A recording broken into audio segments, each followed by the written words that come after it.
Hello guys, today's stock is NVIDIA. As you can see here, we have here the Donchian channel. The stock just hit the bottom of the Donchian channel and is still above the 200 moving average. So there is a support area that maybe gonna hold. We have another one here.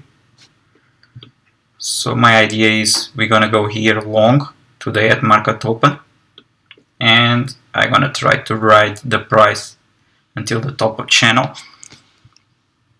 As you can see, the ATR is 6.86, so we're gonna do simple math. We're gonna do 6.86 times 2 for the stop loss is 1372.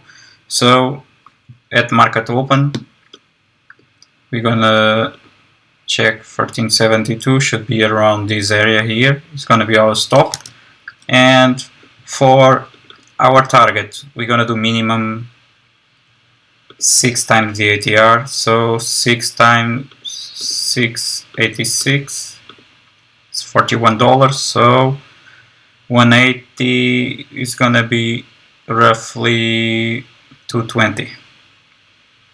So in this area here. Other important thing you can see is Yahoo Finance, and usually what I like to check here, the results here in the quarters, and as you can see, not only the revenue but the earnings are going up, so it's a good sign. I'm gonna go home here. If you want to use this tool, Caribou, you have signals here, you have screener, just visit caribou.com. See you on the next one.